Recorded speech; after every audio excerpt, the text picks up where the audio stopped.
Buenos días. Buenos días, Edwin. Gracias por la invitación. Buenos días a Flor, Gonzalo, Leo, Melissa. Gracias a usted por darme Gracias. este Reitero tiempo. las gracias. Oiga, Rubén, para ir de lo general a lo particular, observo a los gremios empresariales ya cuando hemos entrado a un periodo, bueno, técnicamente todavía estamos en un periodo preelectoral, técnicamente hablando, pero en los hechos estamos en un periodo ya electoral. Ya se comienzan a definir candidaturas presidenciales, ya se comienzan a definir candidaturas a diputados, alcaldes, etcétera. Veo a los gremios empresariales, no es que digo que sea la primera vez, pero sí los veo en esta oportunidad, a diferencia de otros quinquenios. Yo no sé si la palabra es preocupados o si la palabra es beligerante en torno al tema político electoral. ¿Me equivoco en esa apreciación? No, Edwin, yo creo que debemos ser ciudadanamente beligerantes. Tenemos que luchar por el fortalecimiento de la democracia. Tenemos que plantearle a todos los candidatos que el camino de Panamá debe transitar por el fortalecimiento del Estado de Derecho, por la construcción de una institucionalidad sólida, por ideas y no por planteamientos más mágicos.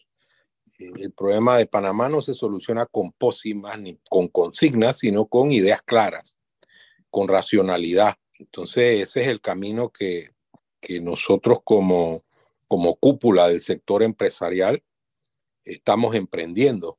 Hemos hecho debates sobre temas de alto calado, el Estado de Derecho, por ejemplo, la democracia, la desburocratización, y vamos a ser persistentes en ese camino. En otros países, don Rubén Castillo, y por cierto, países muy cercanos, incluso los gremios empresariales hasta apuntalan candidaturas, tal vez no tanto como presidenciales, pero sí de diputados o de senadores o etcétera. ¿Llegaremos algún día a tener eso en Panamá o no lo ve? Bueno, en lo particular yo no ando en ese camino, ¿no? De hacer una mixtura entre participación gremial y política. Cada cual tiene sus creencias en materia política, sus convicciones ideológicas. Yo creo que eso está muy bien. Yo creo que los gremios deben impulsar una dinámica mediante la cual nosotros podamos establecer un patrón de convivencia. Y ese patrón de convivencia tiene que basarse en los pilares básicos del Estado de Derecho, la libre empresa, la democracia, la posibilidad de generar emprendimientos, de la posibilidad de que la justicia de verdad se aplique sin ningún tipo de distinción. Entonces, por ese camino es que deben transitar los gremios según mi punto de vista. Ahora, don Rubén, yo le quisiera preguntar si a usted particularmente le preocupa la candidatura de Maribel Gordón y el auge que ha tenido en los últimos días a nivel de firmas.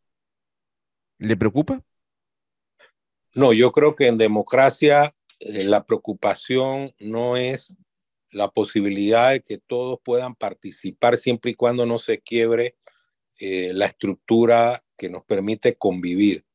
Es decir, si aquí hay una elección y la sociedad decide que determinado candidato llegue al poder, perfecto, pero ese candidato está atado a la institucionalidad. Y si esa institucionalidad es fuerte y vigorosa, no habrá manera de que se destruya esa convivencia democrática. Obviamente a nosotros nos separa totalmente las posiciones de la doctora Maribel Gordón. No, nosotros estamos totalmente distantes de su posición ideológica y vamos a, a debatir ideas en todo caso en la medida en que se plantee, por ejemplo, la destrucción de la actividad privada, la sustitución de la actividad privada por la participación más firme del Estado. Obviamente en eso no nos vamos a encontrar, pero que todo el mundo pueda participar, ese es un valor de la democracia. Ahora, de aquí a las elecciones, don Rubén Castillo, faltan 2 periodos ordinarios en la Asamblea y esto es un tema al cual yo particularmente pues le presto mucha atención porque, como digo algunas veces aquí en el programa, yo no me voy a ir detrás de la alegre tuna, como dice Pedrito. Yo no dejo de ver cómo avanza el proceso electoral, lo cual es correcto que debe avanzar, pero no le pierdo la pista a una cantidad de temas que tienen que pasar por la Asamblea antes de que termine el quinquenio. Y ahora, el 1 de julio, comienza un periodo ordinario de julio a octubre y luego de enero a marzo, a, a mayo, perdón, otro periodo ordinario. Yo no sé, por ejemplo, el primer tema que se ve venir, aprobado por el Ejecutivo la semana pasada, es el contrato entre el Estado panameño y Minera Panamá. Y eso va a entrar, dijo el Ejecutivo, que ya lo va a someter, luego de aprobado en el gabinete, a la Asamblea. A Rubén Castillo le preocupa que estemos ya en la fase final del quinquenio y temas como este y otros más, pues podríamos hablar del presupuesto también del 2024, que es ley de la República y otros más, estén llegando en momentos que la temperatura electoral se calienta. ¿O cree que tenemos la institucionalidad suficiente para avanzar en el calendario electoral y que en el nivel legislativo, con toda responsabilidad, se legisle? No, sí, sí existe preocupación, Edwin, es obvio que existe preocupación. A veces la turbulencia creada por los procesos electorales genera obnubilación, es decir, la gente no quiere ver los temas más profundos que tienen que ver con el devenir del Estado panameño. Entonces, en esta situación, a veces se producen resultados inadecuados porque se confunde el interés político con el interés de la nación. Entonces nosotros tenemos que construir una visión que esté por encima del interés político, una visión que nos permita, como ya ha dicho la empresa privada, un acuerdo de Estado que defina hacia dónde queremos llevar nuestro país en temas fundamentales. Entonces sí nos preocupa, porque nosotros todavía tenemos una institucionalidad muy débil e incipiente. Nosotros tenemos que fortalecer esa institucionalidad que impida, por ejemplo, que quien aspire al poder pueda engañar a la población, que haya afectación del debate democrático, que se lleve por la ruta de los sueños, de las quimeras, y no por la ruta de los debates sensatos y profundos. Eso nos preocupa profundamente. Entonces, por ejemplo, cuando Gonzalo me pregunta qué pasa si gana un candidato o si hay un candidato disruptivo que dice hay que acabar con el sistema de libre empresa, por ejemplo, que pareciese ser la postura de la economista Maribel Gordón. Si hay una institucionalidad sólida, uno no debería preocuparse, pero si hay un proceso regresivo, un proceso mediante el cual se pretenda destruir la posibilidad de que haya personas que puedan aspirar a desarrollar un modelo de vida conforme a su criterio, que permita que la democracia se fortalezca y que se promueva mayor participación del Estado, entonces sí es motivo de preocupación. En una democracia con instituciones sólidas no hay ningún tipo de problema. Es más, hay que estimular que la gente participe independientemente de sus ideas. Yo creo que ese es el tema. Buenos días. Está dentro del plan del CONEP y de los gremios empresariales del país, una vez se confirmen los candidatos a la presidencia de todos los partidos y libre postulación, sentarse con cada uno a pasar raya de lo que pasa en el país y cuáles serían las propuestas de cada uno de ellos? Sí, efectivamente, nosotros tenemos ese rol. Nosotros tenemos una propuesta, una visión de país que queremos plantearle a los candidatos y lo vamos a hacer en la medida en que lleguen a la candidatura, por decirlo así, y que se abra ya el proceso propiamente tal, que se definan los candidatos. Nosotros vamos a invitarlos a todos para que acudan al Consejo Nacional de la Empresa Privada. Ahora, Perdón, No, iba a adelante, decir algo, profesor. Gonzalo. No, no, no, papá. Interesante esa propuesta que él menciona. Eh, a mí sí me preocupa que este tipo de temas, le digo, Rubén, porque es que acuérdese, yo fui subsecretario general de la Asamblea y el último año vi estos niveles de corredera por aprobar determinados tipos de leyes y hasta llegaron a aprobar leyes con errores que después el Ejecutivo tuvo que reversar, porque oye, esto no es así, esto no puede ser así. Y es que ocurre que el diputado, hombre o mujer, cuando entra a la campaña, su gran objetivo es lograr la reelección, que primero la nominación del partido, luego que logre reelegirse, que la organización, y entonces pierde yo no sé si es el interés, porque no sé si hubo interés siempre, pierde la razón de ser de su trabajo.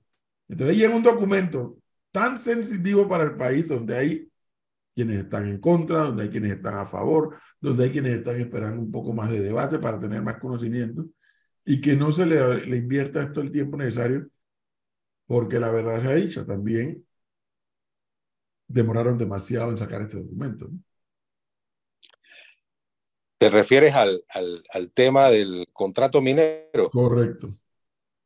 Bueno, este fue un proceso tormentoso, ¿no? Se han escrito muchas cosas, inclusive se han planteado situaciones que no tienen nada que ver con lo que aparece en el contrato. Y nosotros hemos definido nuestra posición en base a una realidad.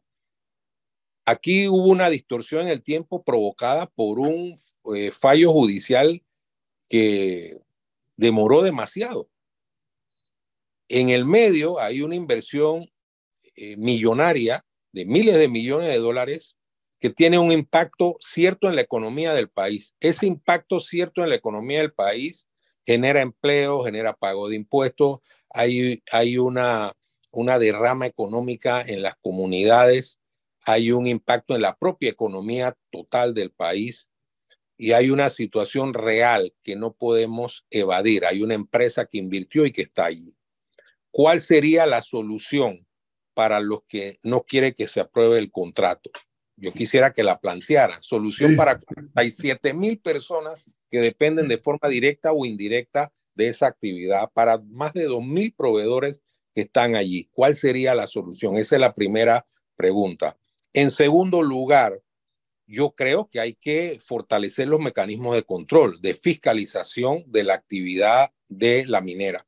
Cualquier actividad tiene algún impacto en el medio ambiente y ese impacto puede ser mitigado y debe ser fiscalizado por las autoridades de control. El otro elemento es el debate, que no se puede hacer una combinación de las dos cosas.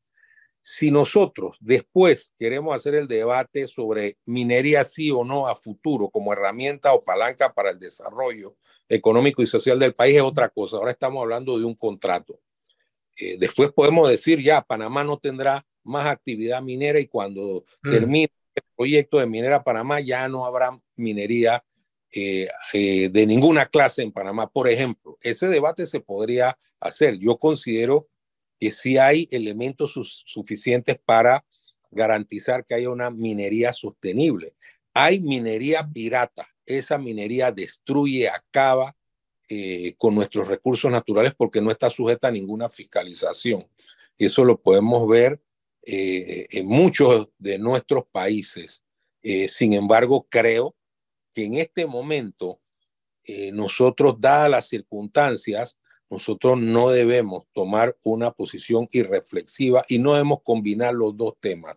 Estamos hablando de un contrato sobre una inversión que existe, que ya tiene un impacto importante, porque al final, si decimos que no se aprueba el contrato, ¿qué alternativa le damos a las personas que dependen de esa actividad económica?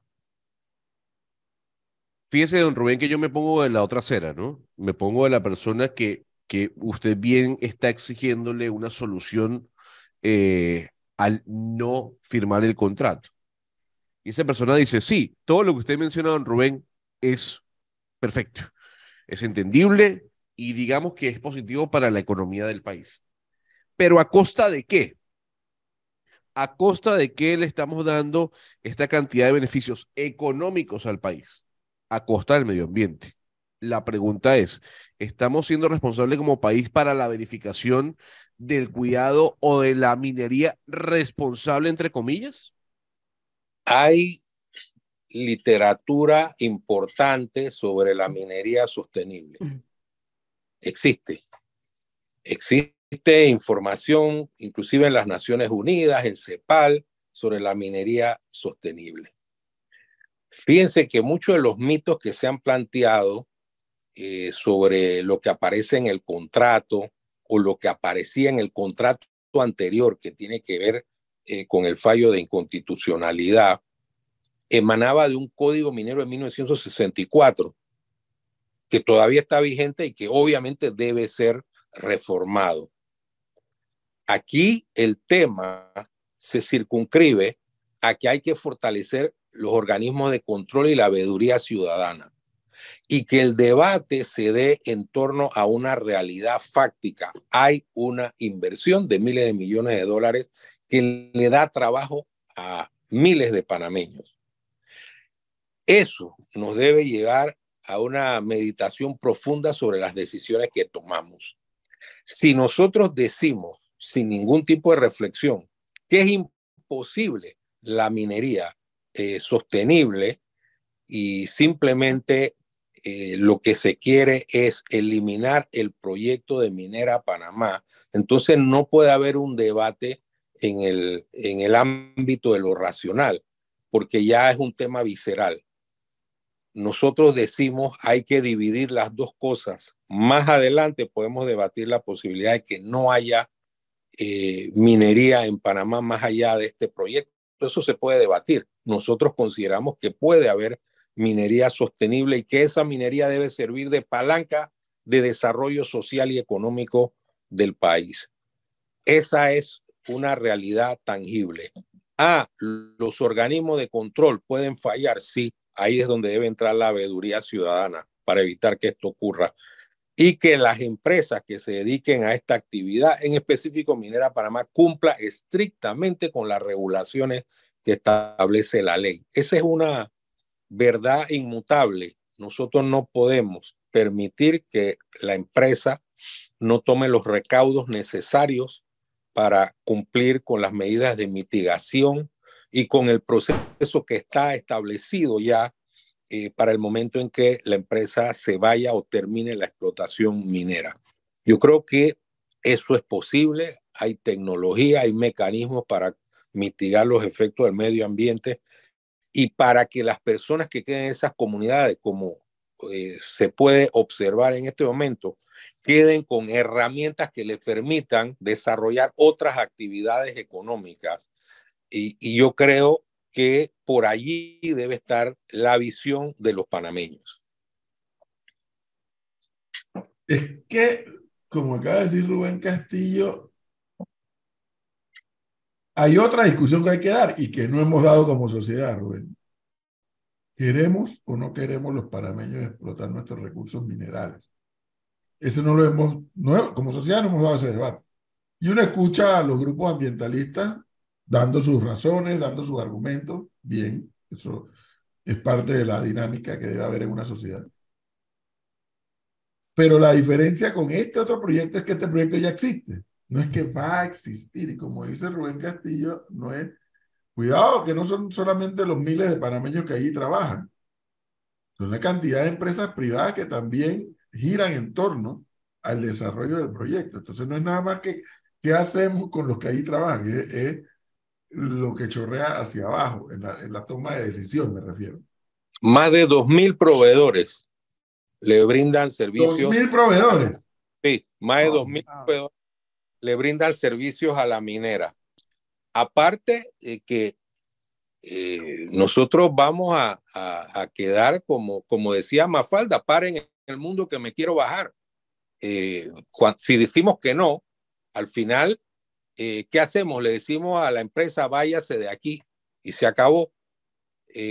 Paramos el mundo, paramos la actividad y cuál solución le vamos a dar o qué solución le vamos a dar a las personas que trabajan allí, a los proveedores y cómo esto va a ser percibido a nivel global. Esa es una realidad. ¿Cuál es la imagen que vamos a proyectar como país? Pero entonces, don Rubén, yo me sigo poniendo del lado opuesto. ¿Qué hemos aprendido como país? ¿Qué hemos aprendido como país, como Estado, para que cuando vayamos, si es que ocurre, a negociar un nuevo contrato para la explotación de otro sector del país, no cometamos los mismos errores? Bueno, ese es un tema institucional, por eso hablamos del fortalecimiento de las instituciones y del debate en ese momento de qué queremos hacer con nuestros recursos, cómo los vamos a explotar en beneficio de la sociedad panameña.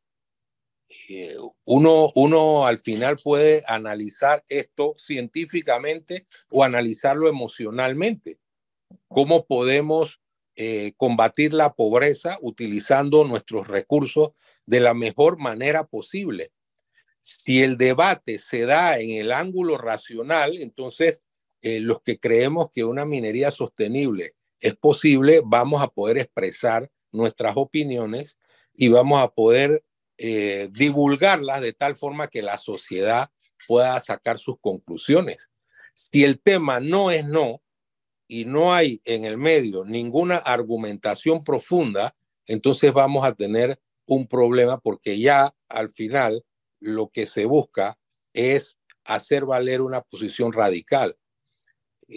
Yo creo que nosotros tenemos que diversificar la matriz económica del país, tenemos que promover el desarrollo del turismo, tenemos que promover el desarrollo de nuevas tecnologías, que la juventud debe tener acceso a una educación que tenga que ver con el futuro.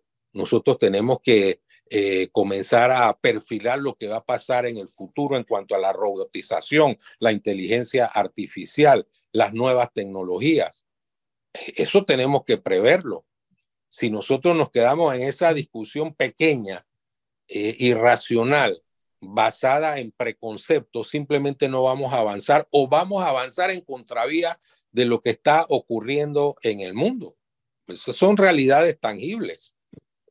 Por ejemplo, a mí me provoca una situación de perplejidad extrema cuando escucho gente que dice, bueno, frente a la pregunta de qué hacemos con los ingenieros que están allá, y algunos han dicho, bueno, los convertimos en guías turísticos.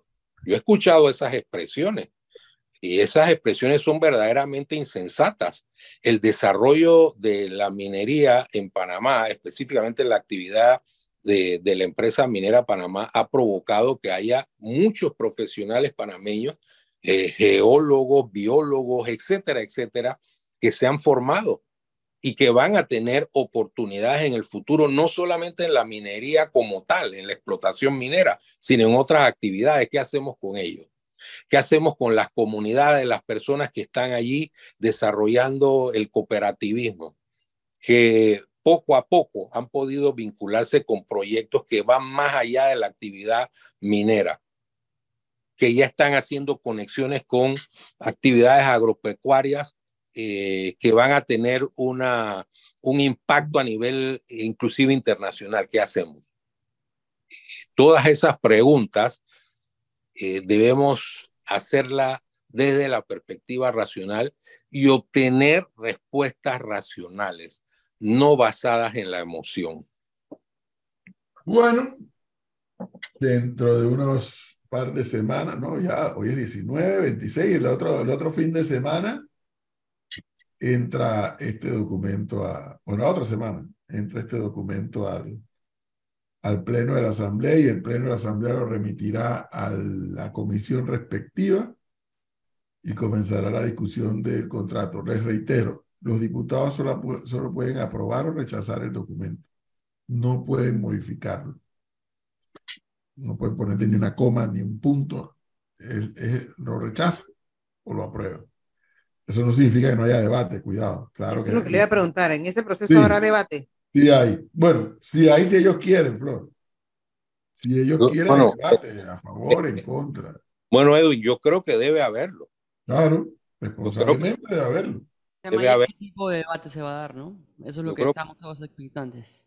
yo creo que debe haberlo, pero nuevamente lo que indico es que el debate debe basarse en interpretaciones lógicas y racionales, no en consignas.